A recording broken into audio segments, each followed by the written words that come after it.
इस देश के अंदर जो लड़ाई है वो घोड़ी पे चढ़ने और ना चढ़ने की है ही नहीं।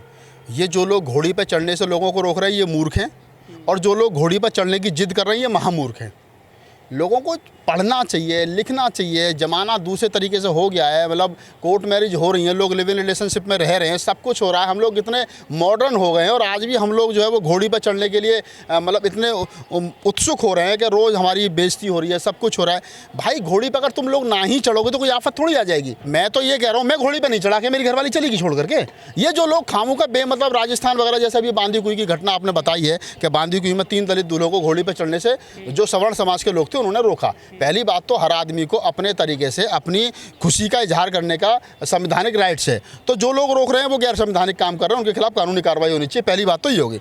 लेकिन इसका दूसरा पक्ष ये भी है कि जो लोग अपनी एनर्जी बेमतलब लगा रहे हैं कि हमको घोड़ी पे चढ़ना, ये करना, भाई हमारी लड़ाई घोड़ी की चढ़ने की है ही नहीं। डॉक्टर अम्बेडकर की जो मूवमेंट है, फूले अम्बेडकर जो आंदोलन है, वो घोड़ी का रहा ही नहीं कभी। बताइए कौन सी क्या जरूरत है घोड़ी पर चढ़ने की, जो आप बेमतलब की ताकत लगा रहे हो। अरे पढ़िए लिखिए, अच्छे काम करिए, पढ़ लिख करके फूले अम्बेडकर आंदोलन को मजबूत करिए, अपने बच्चों को पढ़ाइए, महानगरों में जाकर के बसिए। आप कंपटीशन के दौर में हम लोग अभी भी घोड़ी और घोड़े की बात कर रहे हैं, तो मैं नहीं समझता कि लड़ाई घोड़ी की समय की रहेगी। हाँ, तो समाज अगर चाहता है तो फिर इसके लिए फाइट करनी पड़ेगी। संविधान में आपके लिए राइट्स हैं, आपको लड़ना पड़ेगा। लेकिन जो लोग आपको रोक रहे हैं उनका, वो जो आपके विरोधी लोग हैं जो आपको नहीं चाहते कि भाई दलित जो है घोड़ी पर चढ़ करके जाए, और इस तरीके की आए दिन की घटना राजस्थान, मध्य प्रदेश और जो जितना ये रूरल एरिया वहाँ की वो आए दिन की घटना इस प्रकार की होती है कि महानगरों में जाए, दलित पढ़े लिखे आगे बढ़े, उच्च शिक्षा प्राप्त करे। नहीं, अगर देखिए ये रंग किसी का कुछ भी हो सकता है। इस देश के अंदर ब्राह्मण भी काला है, इस देश के अंदर ठाकुर भी काला है, इस देश के अंदर बनियों भी काला है। लेकिन एक बात कह दी जाती है ना, कहना ये तो दलित ऐसे ही होंगे। मायावती के रंग को लेकर के कितनी बार कटाक्ष किया गया, लेकिन बालों को लेकर के कटाक्ष हुआ। लेकिन इसी देश के अंदर होते तो क्या नाम है, सुशील कुमार शिंदे थे जो देश के गृह मंत्री हैं, वो भी चमार कम्युनिटी से आते थे, क्या अंग्रेज जैसे लगते थे। इसी देश के अंदर और दलित नेता जो बड़े सुंदर हैं। तो रंग किसी का कुछ भी हो सकता है, ये आदमी के हाथ में थोड़ी है। लेकिन आपने मैं आपकी बात कंप्लीट कर दूं, जो आपने कहा है ना कि इस घोड़ी वाला सवाल, बाबा साहब डॉक्टर अम्बेडकर की बड़ी मजेदार कोटेशन है। बाबा साहब डॉक्टर अम्बेडकर कहते थे कि जिस घर में आपको इंसाफ न्याय ना मिले, मान सम्मान ना मिले, वो घर छोड़ दो। जिस जाति में, जिस धर्म में ना मिले वो धर्म छोड़ दो। जिस नगर और जिस मोहल्ले में ना मिले वो नगर छोड़ दो। वहाँ रहो जहाँ मान और सम्मान मिले। हम लोग बेइज्जत होने के बावजूद उन्हीं गाँव देहात क्यों पड़े, तुम्हारा है क्या वहाँ? अरे छोड़ो, जाकर के महानगरों में बसो मान सम्मान के साथ। महानगरों में नहीं जातिवाद है, लेकिन वहाँ उतने लेवल पे तो नहीं है ना भाई। आप अपना खा रहे हो, अपना कमा रहे हो, अपना घर में रह रहे हो, क्या दिक्कत है आपको? लेकिन जहाँ तक सवाल महानगरों में जो नाम से दादा के परदादा के नाम से आपको लोग जातिगत आधार पर, आपके रंग के आधार पर, आपके और अन्य कई कारण हैं जिनके आधार पर आपका शोषण हो रहा है, तो मैं तो ये समझूंगा उन जगह को छोड़ देना चाहिए। ये जो लोग हैं जो कुछ ऐसा विरोध करते हैं कि घोड़ी पर ना चढ़ने देंगे इनको, क्या कॉपीराइट है इनका घोड़ी पर? हाँ, उनको लगता है उनका कॉपीराइट है। उनको ये लगता है कि उनका घोड़ी जो है उन्हीं की कॉपीराइट है। तो ठीक है, घोड़ी उनके लिए छोड़ दो, क्या हो गया यार, मत चढ़ो ना घोड़ी पे। मैं तो कह रहा हूँ घोड़ी पे चढ़ना ही नहीं चाहिए। क्यों फब्बे मतलब का खर्चा करो? ना बैंड होना चाहिए, ना घोड़ी होना चाहिए, ना रात की शादी होनी चाहिए। इनका सबका विरोध होना चाहिए। मैं विरोध करता हूँ। आप दिन में शादी करो, संडे का दिन होना चाहिए, बौद्ध भिक्षु को बुलाओ, संस्कार करवाओ अपनी। और अगर और फालतू जब बढ़िया चाहते हो तो एक वकील करो, 2 4 5 हज़ार रुपये दो, कोर्ट मैरिज करो, अपने घर बैठो। क्यों खामों का चक्कर में पड़ रहे हो? सर वो लोग तो यही चाहते हैं, क्यों चक्कर? हाँ तो अरे क्या करना है घोड़ी पे चढ़ के भैया? ये हमारी, मैं फिर कह रहा हूँ हमारी लड़ाई घोड़ी पे चढ़ने की ही नहीं सॉल्यूशन नहीं है। तो फिर आप, मैं कह रहा हूँ कि संविधान में आपके राइट्स हैं घोड़ी पे चढ़ने के, आपको अपनी खुशी का इजहार करने के सारे राइट्स हैं। लेकिन आपको ये भी सोच लेना चाहिए कि और भी बहुत सारे राइट्स हैं आपके। सर ये तो चलो घोड़ी की बात होगी, जब दलित मरता है उसके मुर्दे को भी नहीं फूकने दिया जाता है, ये जाति, मैं वही तो कह रहा हूँ, ये जातिवाद है। जहाँ महानगरों में क्या नाम, गाँव देहात में जहाँ एक समाज के बाहुल्य में लोग रहते हैं, और वो लोग जो है वहाँ के 10 घर हैं, 20 घर हैं, 5 घर हैं, जो शेड्यूल कास्ट के लोग वहाँ रहते हैं, उनका आए दिन शोषण होता है, जातिवाद। उनके मुर्दों को नहीं जलाने दिया जा रहा, उनकी बहन बेटियों के साथ में शोषण होता है, उनके क्या नाम है घोड़ी पर नहीं चढ़ने दिया जा रहा। मैं फिर उसी बात को रिपीट कर रहा हूँ कि जहाँ हमारे पास ज़मीन नहीं है, कुछ भी नहीं है, हमें उन्हीं के खेतों में काम करना है, और हमें 6 महीने तक फिर मजदूरी का इंतजार करना है। वो गाँव को छोड़ दो, वो उनको सबको छोड़ करके आपको महानगरों की तरफ पलायन करोगे, आपका मान सम्मान बनेगा और आपको रोज़ ताज़ा आमदनी मिलेगी। तमाम झाड़ू तो मार रहे हैं लोग। हाँ तो चलिए मैं आपकी बात ही बड़ी कर दूँ। जो लोग झाड़ू भी मार रहे हैं, वो गाँव में झाड़ू मार रहा था कि सवर्ण के यहाँ, वहाँ ना मान मिल रहा था, ना सम्मान मिल रहा था, ना इज्जत मिल रही थी, ना पैसा मिल रहा था। आज अगर कोई दिल्ली में आकर के एमसीडी में झाड़ू मारा तो 50,000 रुपये तनख्वाह मिल रही है।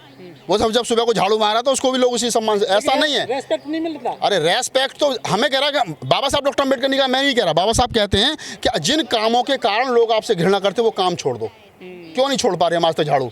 50,000 रुपये, 60,000 रुपये, एक मियाँ बीवी दोनों नौकरी करते हैं, 50-50 हज़ार रुपये सैलरी मिलती है, 1 लाख रुपये हो गए दोनों के, और दिवाली के अगले दिन हम किसी सवर्ण के दरवाजे पर खड़े होते हैं, दिवाली दे दो, 10 रुपये दे दो, 20। ये हमारी मानसिकता खराब है, इसका कोई इलाज नहीं है दुनिया में।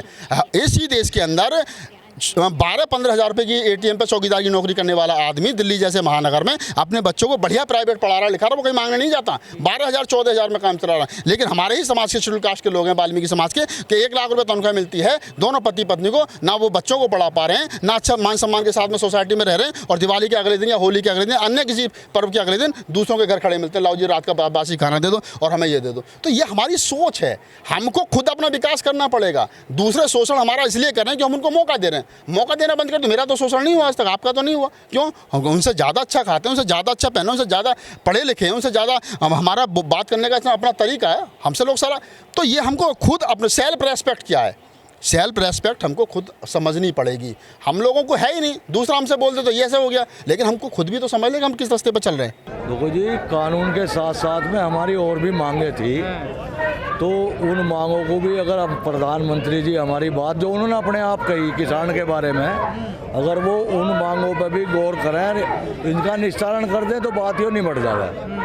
अब कानून वापसी की बात आई, हमारे 700 आदमी 750 आदमी किसान मर गए, उन्हें कोई कंपेंसेशन नहीं, कोई नौकरी नहीं, और प्रधानमंत्री जी ने अपने मुख से एक वचन एक बोल भी इनके लिए नहीं निकाला कि भाई बड़ा दुख हुआ।